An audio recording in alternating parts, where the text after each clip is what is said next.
Hello, everyone.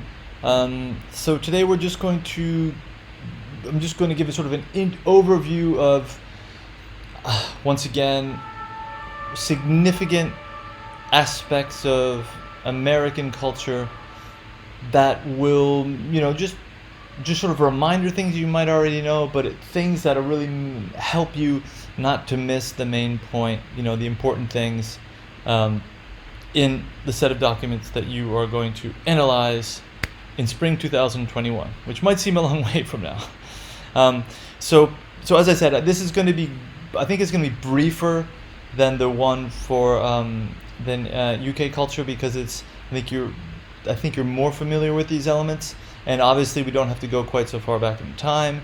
And I'm going to try to make relationships between these things. So I'm going to use a lot of what we've already seen and sort of show how a lot of these things are sort of echoes, and that we use what we already understand to understand a lot of things that that have happened in American politics, and that's the idea, to sort of really, the more you see relationships, the easier this is. If you're already a specialist in American civilization, you will find this too simple, but I just want to make sure that the real basics that you feel fairly comfortable with, some of the basics, and the broad lines, or just a familiarity with the broad lines can kind of go a long way. It's really pretty much all you need to get your CAPS.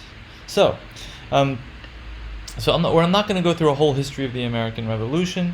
Just a reminder of the fact that the first colonists are largely have engaged, have crossed the Atlantic, because a lot of times because of religious prosecution.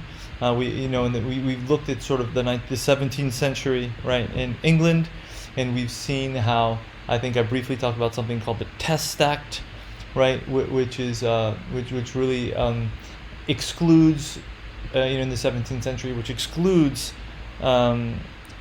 people who are not subscribed to the Church of England. I mean, if they're either Catholic or if they're Protestant dissenters, right, members of what is termed to be a sect, they are excluded from positions of power. So a lot of the dissenters, the first settlers were not Catholics, right, so a lot of the Protestant dissenters established themselves in the U.S. And so that means we're aware of the fact that the U.S. is supposed to be, even though it doesn't seem like it's the case when we see people swearing on the Bible, in a trial setting, there is supposed to be a separation of church and state, but nonetheless, sort of the founding fathers are fairly Puritan, right? That's important that's going to be important when we look at sort of immigration patterns, right? So that the Protestant, there's a lot of different sects, but the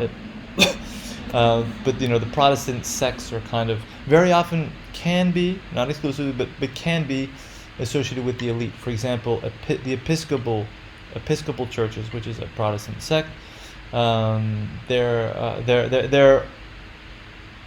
are still Episcopal schools today, and that's very often a part of the elite. And it's important to note that, let's say in '63, we have Kennedy is elected in the early '60s, and he's the first Roman Catholic president of the United States. Okay, so that might make you realize that, yes, there seems to be kind of a conjunction of sort of these old families, right, that are well established. They become sort of, in some sense, that they can form a sort of an aristocracy, and it's important to know that we have what we call sort of WASP culture, right, white Anglo-Saxon Protestant, right, and that's an important thing to keep in mind.